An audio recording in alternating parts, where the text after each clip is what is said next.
हरे कृष्णा कृष्ण कृष्ण हरे हरे, हरे राम राम राम हरे हरे। प्यारे मित्रों नमस्ते। और मैं आशा रखूँगा कि आप सब लोग खैर खैरियत से होंगे और आप सब मेरे YouTube चैनल पंडित मुकेश कुमार के माध्यम से जुड़े हुए हैं और आप मेरी तमाम वीडियो को देखते हैं और उसको आगे शेयर भी करते हैं, लाइक करते हैं और सब्सक्राइब भी करते हैं। तो प्यारे मित्रों, जिस प्रकार से हमारी भगवत गीता ज्ञान गंगा सागर में आप सब जो है वो डुबकी और गोता लगा रहे हैं, तो इसी प्रकार से 17 अध्याय हमने संपूर्ण किए थे। आज श्रीमद् भगवत गीता के अंतिम यानी कि 18वें अध्याय को हम आपके सामने रखेंगे, क्योंकि काफ़ी समय हो गया कि हमारी प्लेलिस्ट जो है अब वो संपूर्ण हो जाएगी और इसी प्रकार से 18वां अध्याय आप तक हम पहुंचा रहे हैं। तो कृपा करके आप इसको हमारी वीडियो को हाथ जोड़कर प्रार्थना है कि पूरी देखा करें। जब आप पूरी वीडियो देखेंगे तो आपको ज्ञान की प्राप्ति ज़रूर होगी। तो इसी प्रकार से धर्मशास्त्र ने हमें ये आज्ञा देते हैं, अगर हम किसी भी महापुरुष की बात को सुने या भागवत कथा को सुने तो उसको पूरा सुनना चाहिए और उनसे श्रवण करना चाहिए, जिससे हमारे जीवन का कल्याण हो सकता है। आइए प्रथम हम मंगलाचरण के अंदर प्रवेश करेंगे। इसके उपरांत जो है श्रीमद् भगवत गीता के 18वें अध्याय के अंदर प्रवेश करेंगे। आइए आप सब मेरे संग जुड़ जाइए मंगलाचरण में। ओम नमो भगवते वासुदेवाय। ओम नमो भगवते वासुदेवाय। कृष्णाय वासुदेवाय देवकी नंदनाय च नंद गोप कुमाराय श्री गोविंदाय नमो नमः। हे कृष्णा करुणा सिंधु दीनबंधु जगतपते गोपीश गोपीका कांता श्री राधा कांता नमोस्तुते।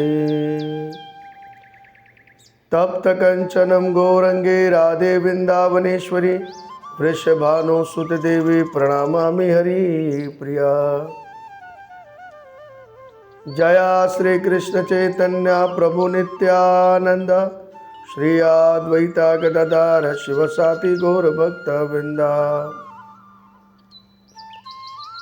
हरे कृष्ण कृष्ण कृष्ण हरे हरे, हरे राम राम राम हरे हरे। ओम सोम ब्रह्म रूपाय ब्राह्मणे स्वाहा। ओम गुरु जी आप मेहरबान कुल मेहरबान, अखे अमर अजर अजी सुन चेतन श्री आप हो। श्री राम बाण नवल बाण लगे बाण टले काल। बोले कृष्ण कन्हैया लाल की जय, बोले वेद व्यास मुनि की जय। श्रीमद् भगवत गीता यथानुरूप 18वां अध्याय मोक्ष संन्यास योग। इस चैप्टर का जो नाम है वह है मोक्ष संन्यास योग। संन्यास की सिद्धि कि किस प्रकार से हमें जो है वो लक्ष्य की प्राप्ति हो जाए, जिसके लिए हम कोशिश करते हैं। तो वो लक्ष्य क्या है? मोक्ष पद। और मोक्ष पद मनुष्य को जब भी प्राप्त होता है जब वो भगवान के आदेश के मुताबिक और उनके वचनों के मुताबिक अपने जीवन को गुजारता है। तो उसी प्रकार से भगवत गीता का एक एक श्लोक के अंदर भगवान श्री कृष्ण ने जो हमें अपने जीवन के बारे में बताया कि कैसे हम अपने जीवन को गुजार सकते हैं और किस प्रकार से हम भक्ति मार्ग को अपना सकते हैं। तो उसी प्रकार से प्यारे मित्रों, आप जुड़ जाइए भगवत गीता के 18वें अध्याय के अंदर मोक्ष संन्यास योग। अर्जुन वाचा, अर्जुन ने कहा, हे महाभाव में त्याग का मकसद जानने का ख्वाहिशमंद हूँ। हे ऋषिकेश, मैं त्याग में जीवन आश्रम का भी मकसद जानना चाहता हूँ। श्री भगवान ने कहा कि भौतिक इच्छाओं पर मुश्तमिल कार्यों को छोड़ने को विद्वान लोग संन्यास कहते हैं और तमाम कर्मों के फल छोड़ने को बुद्धिमान लोग त्याग कहते हैं। कुछ ज्ञानी कहते हैं कि हर प्रकार के सकाम कर्मों को गलत समझकर त्याग देना चाहिए, लेकिन दूसरे विद्वान मानते हैं कि यज्ञ दान और तप के कर्मों का कभी त्याग नहीं करना चाहिए। हे भरत श्रेष्ठ, अब त्याग के बारे में मेरा फैसला सुनो। हे मनुष्यों में शेर, शास्त्रों में त्याग 3 प्रकार का बताया गया है। यज्ञ, दान और तप के कर्मों का कभी त्याग नहीं करना चाहिए, इन्हें अवश्य ही पूरा करना चाहिए। बेशक यज्ञ, दान और तप ये महात्माओं को शुद्ध कर देते हैं। तो उसी प्रकार से हमारे जीवन के अंदर यज्ञ, दान और तप ये ऐसे 3 कर्म हैं जिसके द्वारा हम शुद्ध होते हैं और हम आगे कार्य कर सकते हैं। इन सारे कार्यों को हर प्रकार के लगाव या फल की आशा के बिना पूरा करना चाहिए। हे प्रताप पुत्र, इन्हें अपना कर्तव्य मान के करना चाहिए। नियमित कर्मों का कभी त्याग नहीं करना चाहिए। अगर कोई मोहवश में आकर अपने नियमित कर्मों का परित्याग कर देता है तो ऐसे त्याग को तामसिक गुण कहा जाता है। जब मनुष्य नियमित कर्मों, नियत यानी कि नियमित कर्मों, इसको कहते हैं मुकर्रर फराइज को तकलीफ समझकर या शरीर को परेशानी में मुब्तला हो जाने के डर से त्याग देता है, उसके लिए कहा जाता है कि इसने त्याग रजोगुण में किया है। ऐसा करने से त्याग का फल हासिल नहीं होता। हे अर्जुन, जब मनुष्य नियत कर्तव्य मुकर्रर फराइज को फ़र्ज मानकर करता है और तमाम दुनियावी संगत फल के लगाव का त्याग कर देता है तो इसका त्याग सात्विक कहलाता है। सतोगुण में कायम बुद्धिमान त्यागी, जो ना तो शुभ कार्य से नफरत करता है ना अशुभ कार्य से लगाव रखता है, वे कर्म के बारे में कुछ शक नहीं करता। बेशक किसी भी देहधारी जीव के लिए तमाम कर्मों का त्याग कर पाना नामुमकिन है, लेकिन जो अपने कर्म फल का त्याग करता है वे हकीकत में त्यागी कहलाता है। जो त्यागी नहीं है उसके लिए अच्छित, मतलूबा, अनअच्छित, गैर मतलूबा और मिश्रित मिला हुआ ये 3 तरह के कर्म फल मृत्यु के बाद मिलते हैं। लेकिन जो सन्यासी तर्क के ताल्लुक हैं, इन्हें ऐसे फल का सुख दुख नहीं भोगना पड़ता। हे महाभाव अर्जुन, वेदांत के मुताबिक तमाम कर्मों के पूरा होने की 5 कारण बताए गए हैं। कर्म की जगह, कर्म करने वाला, मुख्तलिफ इंद्रियां, तरह तरह की कोशिशें, परमात्मा, ये 5 कर्म के कारण हैं। मनुष्य अपने शरीर, मन या वाणी से जो सही या गलत कर्म करता है वे इन 5 कारणों की वजह से होता है। लिहाजा जो इन 5 वजहों को ना मानकर अपने आप को एक तरह से कर्म करने वाला मानता है वह निश्चित ही कम अकल होता है और चीज़ों को सही रूप से नहीं देख सकता। जो झूठे अहंकार से मुतासिर नहीं है, जिसकी बुद्धि बंधी हुई नहीं है, वही संसार में मनुष्यों को मारता हो भी नहीं मारता, ना ही वे अपने कर्मों से बंधा हुआ है। ज्ञान, जानने के काबिल यानी कि गुह्य और ज्ञाता, ये 3 कर्म को बढ़ावा देने वाले सबब हैं। इंद्रियां, कर्म और कर्ता, ये 3 कर्म के आधार बताए गए हैं। प्रकृति के 3 गुणों के मुताबिक ज्ञान, कर्म और कर्म करने वाले के 3 भेद है। अब इसके बारे में मुझसे सुन। जिस ज्ञान से मुख्तलिफ सूरतों में बटे हुए सारे जीवों में एक गैर तकसीम रूहानी प्रकृति देखी जाती है, उसे तुम सात्विक ज्ञान जानो। और जिस ज्ञान से कोई मनुष्य मुख्तलिफ शरीरों में अलग अलग तरह के जीवों को देखता है, उसे तुम राजसिक जानो। और वे ज्ञान जिस मनुष्य किसी एक तरह के कार्य को बहुत तुच्छ सब कुछ मानकर सत्य को जाने बिना उसमें लगा रहता है, वे तामसिक ज्ञान कहा गया है। जो कर्म मुकर्रा यानी कि नियत और जो लगाव, राग, द्वेष, प्यार, नफरत से आज़ाद कर्म फल की चाह के बिना किया जाता है वे सात्विक कर्म कहलाता है। लेकिन जो कार्य अपनी इच्छा पूरी करने की गर्ज से, तनाई कोशिशों से और झूठे अहंकार के भाव से किया जाता है वे राशिक कर्म कहा गया है। जो कर्म मोह के वश में होकर शास्त्रों के असूलों के बरखिलाफ भावी बंधन की परवाह किए बगैर हिंसा, दूसरों को दुख पहुंचाने के लिए किया जाता है वे तामसिक कर्म कहा गया है। जो मनुष्य भौतिक गुणों की सोबत के बिना अहंकार रहित, झूठी, अना, इज्जत, जोश से अपना कर्म करता है, कामयाबी नाकामी में पुरसुकून रहता है, वे सात्विक कर्ता कहा गया है। जो कर्ता कर्म और कर्मफल से लगाव रखकर कर्म फलों को भोग करना चाहता है और जो लोभी, हमेशा ईर्ष्यालु, अपवित्र, सुख दुख में परेशान होने वाला है, वे राशिक कर्ता कहा गया है। जो कर्ता हमेशा शास्त्रों के आदेशों के बरखिलाफ कार्य करता रहता है, जो मायावादी, ज़िद्दी, कपटी और दूसरों का अपमान करने में खुशी महसूस करता है, जो आलसी, हमेशा दुखी और काम करने में सुस्त है, वे तमोगुणी कर्ता कहा गया है। अब प्रकृति के 3 गुणों के मुताबिक तुम्हें मुख्तलिफ किस्म की बुद्धि इरादे के बारे में तफसील से बताऊंगा। वे बुद्धि सत्वगुणी है जिसके द्वारा मनुष्य जानता है कि क्या करना चाहिए, क्या नहीं करना चाहिए, किससे डरना चाहिए, किससे नहीं डरना चाहिए, क्या बांधने वाला और क्या मोक्ष दिलाने वाला। हे प्रतापुत्र, जो बुद्धि धर्म अधर्म करने वाले काम में फर्क नहीं कर पाती, वे रासिक बुद्धि कही गई है। जो बुद्धि मोह और अहंकार के काबू होकर अधर्म को धर्म और धर्म को अधर्म मानती है, हमेशा मुखालिफ उल्टे सिमत में जाती है, वे भारत में तामसिक बुद्धि है। जो पायदार, जिसे योग अभ्यास के द्वारा अटल रहकर इख्तियार किया जाता है, इस प्रकार मन, प्राण और इंद्रियों की सरगर्मी में काबू रखता है, वे अजम सात्विक कहा गया है। लेकिन ये अर्जुन, जिस धर्मवती से मनुष्य धर्म, अर्थ और काम के फलों से वाबस्ता रहता है, वे रासिक अजम कहा गया है। हे पारत, जिस अजम से मनुष्य धर्मवती मनुष्य सपनों, डर, गम, विषाद और मोह के परे नहीं जाती, ऐसा अकल तामसिक है। अब मुझसे 3 तरह के सुखों के बारे में सुनो, जिनके द्वारा यह बद्ध जीव भोग करता है और जिसके द्वारा कभी कभी दुखों का खात्मा भी हो जाता है। जो शुरू में विष जैसा लगता है लेकिन आखिर में अमृत के जैसा तुल्य लगे, जो मनुष्य में आत्मा शास्कर को जगाए, वे सात्विक सुख कहा गया है।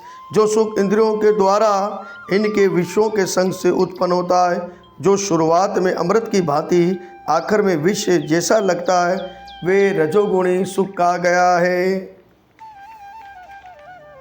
और जो सुख आत्मा शास्त्र की तरफ से नहीं है, अंधा है, जो शुरू से लेकर आखिर तक मोह में फंसा हुआ है, जो नींद और आलसी और मोह से उत्पन्न होता है, वे तामसिक सुख कहा गया है। इस लोक में, स्वर्ग लोक में या देवताओं के दरमियान कोई भी ऐसा मनुष्य नहीं है जो प्रकृति के 3 गुणों से मुक्त हो।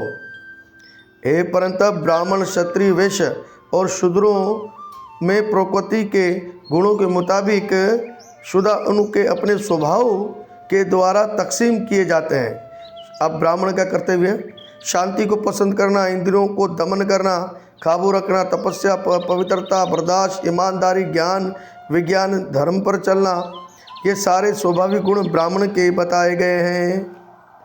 वीरता, शक्ति, इज्जत, दीक्षा, युद्ध में हिम्मत, नारना, क़यादत क्षत्रियों का धर्म बताया गया है। खेती बाड़ी, गौ रक्षा करना और कारोबार, तिजारत करना वैश्य का स्वाभाविक धर्म बताया गया है। और शूद्रों के कर्म, मजदूरी और दूसरों की सेवा करना बताया गया है। अपने अपने स्वाभाविक कर्म में लगा हुआ मनुष्य सिद्धि हासिल कर सकता है। अब तुम मुझसे सुनो कि किस तरह किया जा सकता है। जो सभी जानदारों का सर चश्मा हर जगह मौजूद उस परमात्मा की उपासना करके मनुष्य अपने कर्म करते हुए पूरी तरह सिद्धि हासिल कर सकता है। अपने कर्तव्य कर्म को करना चाहिए, चाहे वे कितने ही अधूरे ढंग से क्यों ना किया जाए। अरे दूसरे किसी कर्तव्य कर्म को स्वीकार करना और अच्छी प्रकार करने से भी बेहतर है। अपने स्वभाव के मुताबिक कर्म करने वाले मनुष्य के कर्म कभी भी पाप से मुतासर नहीं होते। प्रयास किसी न किसी दोष से ढके हुए होते हैं, जिस तरह अग्नि धुएं से ढकी रहती है। इसलिए अर्जुन, हे कुंती पुत्र अर्जुन, मनुष्य को चाहिए कि स्वभाव से उत्पन्न होने वाले कार्य को भले ही वे दोष से भरे क्यों ना हो, कभी छोड़ना नहीं चाहिए। वे जिसने खुद पर काबू पा लिया, मोह को त्याग दिया है, इसके अलावा जो तमाम मादी खुशियों की परवाह नहीं करता, वे संन्यास के अभ्यास के द्वारा कर्म फल से मुक्ति के आला मकाम को प्राप्त कर सकता है। हे कुंती पुत्र, जिस तरह इस सिद्धि को हासिल करने वाला मनुष्य परम सिद्धि अवस्था मतलब ब्रह्म को, जो सबसे आला ज्ञान का मकसद है, हासिल कर सकता है, वो कौन सा तरीका है जिसके द्वारा चारों वर्ण के लोग भगवान को प्राप्त कर सकते हैं। तो भगवान ने यहाँ पर इस स्पष्ट बात कर दी कि जो जिसके अंदर इस प्रकार के गुण होगा वो उसी प्रकार से भगवान की भक्ति और मोक्ष पथ को प्राप्त कर लेगा, चाहे वो ब्राह्मण हो, चाहे वो शूद्र हो, चाहे वो वैश्य हो, चाहे वो क्षत्रिय हो। तो ये गुण जो भगवत गीता के अंदर भगवान ने बताए तो उनके अंदर ये गुण होने चाहिए। तो जब ये गुण आपके अंदर प्राप्त हो जाएंगे तो फिर आप मोक्ष पथ को प्राप्त कर जाएंगे। अपनी बुद्धि से शुद्ध होकर पुख्ता आचरण से अपने मन को काबू करते हुए इंद्र तृप्ति के विषयों का त्याग करे। राग द्वेष को छोड़कर जो मनुष्य तनाई में रहता है, जो थोड़ा भोजन लेवे, जो अपने शरीर मन और ज़बान को काबू रखता है, जो हमेशा समाधि में रहता है, पूरी तरह वैरागी होकर अहंकार, झूठी ताकत, झूठा गरूर, लालच, गुस्सा, क्रोध मादी चीज़ों को छोड़कर झूठी शान और शौकत की इच्छा से रहित होकर शांत है, वे यकीनन आत्मशास्त्रकार खुद शनासी के दर्जे को पा सकता है। इस प्रकार जो दिव्य मकाम पर कायम है वे फौरन ब्रह्म को महसूस करता है, पूरी तरह खुशी हासिल करता है। वे ना तो कभी गम करता है, ना कभी किसी चीज़ की इच्छा प्रकट करता है। वे सब जीवों पर यकसा बर्ताव रखता है। इस हालत में मेरी शुद्ध भक्ति में को हासिल करता है। केवल भक्ति से मुझ परम पुरुष भगवान को असली रूप में जाना जा सकता है। एक भक्ति का साधन ही ऐसा है जिसके द्वारा हम भगवान को जान सकते हैं और पहचान सकते हैं। जब मनुष्य ऐसी भक्ति से मेरे पूर्ण भावना अमृत में होता है तो वह वैकुंठ जगत में प्रवेश कर सकता है। मेरा शुद्ध भक्त मेरी हिफाजत में रहकर हर तरह के कार्यों में लगकर भी मेरी कृपा से नित्य और अविनाशी धाम को मकाम को हासिल करता है। सारे कार्यों के लिए मुझ पर निर्भय रहो। तो उसी प्रकार से जितने भी हम काम करते हैं, कर्म करते हैं, तो हमको भगवान के प्रति निर्भय रहना चाहिए। अगर हम भगवान के प्रति निर्भय रहेंगे तो हमारे सारे कार्य हो जाएंगे। और सदा कर्म करो, ऐसी भक्ति में मेरे लिए शऊर में रहो। अगर तुम मुझसे भावना से भरपूर प्रेम करोगे तो मेरी कृपा से तुम सारी रुकावटों को पार कर जाओगे। लेकिन अगर तुम झूठे अहंकार के भाव काबू रहकर ऐसे शऊर में कायम नहीं करोगे और मेरी बात नहीं सुनोगे तो तुम नष्ट हो जाओगे। अगर तुम मेरे हिदायत के मुताबिक कर्म नहीं करते और युद्ध करने के लिए तैयार नहीं होते तो तुम गलत रास्ते पर जाओगे और तुम्हें अपने स्वभाव से मजबूर होकर युद्ध तो करना ही पड़ेगा। इस समय तुम मोह के काबू होने की वजह से मेरी हिदायत के मुताबिक कर्म करने से मना कर रहे हो। लेकिन एक कुंती पुत्र, तुम अपने ही स्वभाव, फितरती और साफ से उत्पन्न होने वाले कर्म के द्वारा मजबूर होकर ही सब करोगे। हे अर्जुन, भगवान हर एक जीव के हृदय में विराजमान है और वे अपनी शक्ति से बनी हुई मशीन यानी में सवार की तरह बैठते हैं और तमाम जीवों को अपनी माया से भी घुमाते हैं। और भगवान हमारे भीतर ही होते हैं और हमें को अपनी जो है वो माया से घुमाते हैं। हर तरह के उसी की शरण में जाओ। इसकी कृपा से तुम परम शांति और परम नित्य धाम को हासिल करोगे। इस तरह मैंने तुम्हें ये परम गुह्य सबसे ज़्यादा राजदाराना ज्ञान बता दिया है। इस पर पूरी तरह सोच विचार करो और फिर जो सोचाओ सो करो। चूँकि तुम मेरे सबसे प्यारे दोस्त हो, इसलिए तुम्हें अपना परम आदेश सबसे गुह्य गुप्त ज्ञान बता रहा हूँ। इसे अपनी भलाई के लिए जान लो। अब ये बात भगवान भगवत गीता के 9वें अध्याय के अंदर ये बात भगवान ने कही थी। अब जाते जाते हमें भगवान ये आदेश दे के जा रहे हैं, तो इस आदेश को हमें ग्रहण करना है। हमेशा मेरा चिंतन कर, मेरे भगत बनो, मेरी पूजा करो, मुझे नमस्कार करो। इस तरह तुम निश्चित रूप से मेरे पास आओगे। मैं तुम्हें वचन देता हूँ, क्योंकि तुम मेरे प्यारे मित्र और दोस्त हो। सब धर्मों को छोड़कर मेरी शरण में आ जाओ।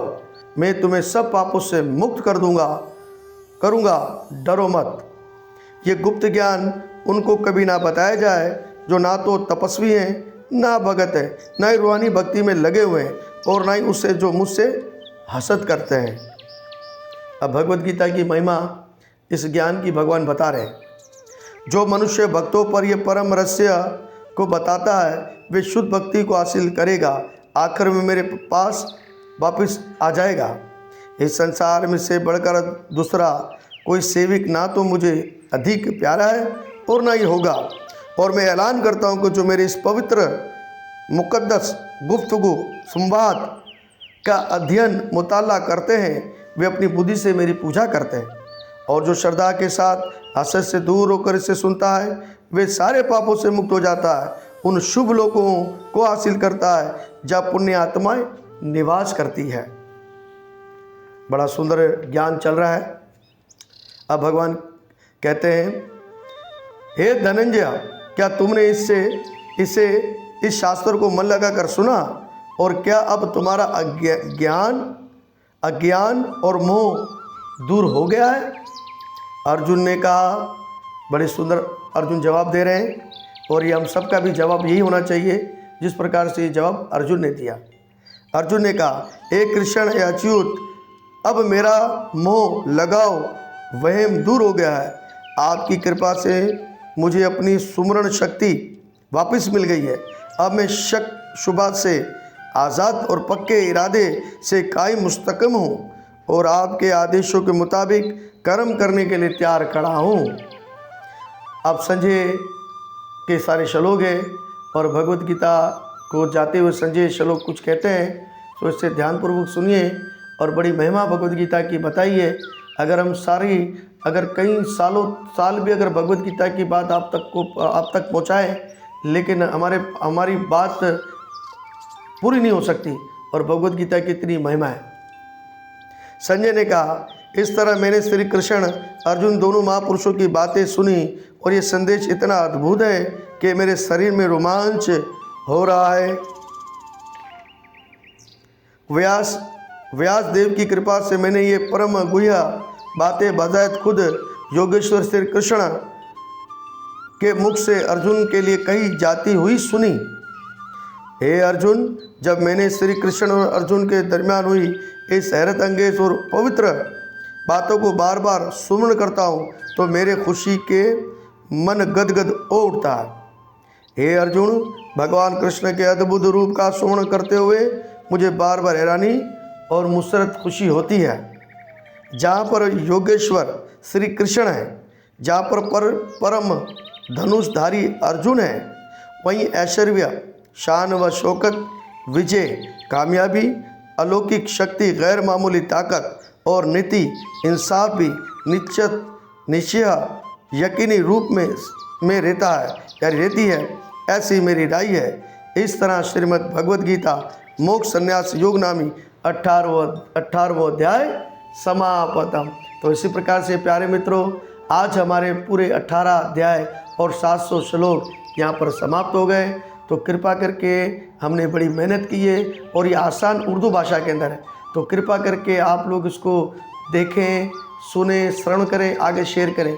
और मेरी हाथ जोड़कर आपसे प्रार्थना है, अपने बच्चों को धर्म की शिक्षा दीजिए, ताकि आपके बच्चे धार्मिक बने और धर्म की शिक्षा को प्राप्त करके सनातन धर्म का प्रचार करें। तो प्यारे मित्रों, कृपया आप मेरी इस वीडियो को पूरी देखिएगा, इसको लाइक करें, आगे शेयर करें, और सब्सक्राइब करना ना भूलें, क्योंकि जब आप सब्सक्राइब करेंगे तो हमारी वीडियो आप तक पहुंचेगी। तो प्यारे मित्रों, अब हम अपनी कथा को यह विराम दे रहे हैं, और 18 अध्याय हमारे पूरे हो चुके हैं। और आप हमारे प्लेलिस्ट में जाकर, भगवद गीता प्लेलिस्ट में जाकर आप सारे अध्याय आपको वहाँ पर मिलेंगे। अब आगे आने वाली वीडियो का आप ज़रूर इंतज़ार कीजिएगा। और इस 18 अध्यायों के अंदर अगर मुझसे पढ़ने में कोई त्रुटि रह गई हो तो क्षमा याचना। जय गुरु नवल, जय श्री कृष्ण।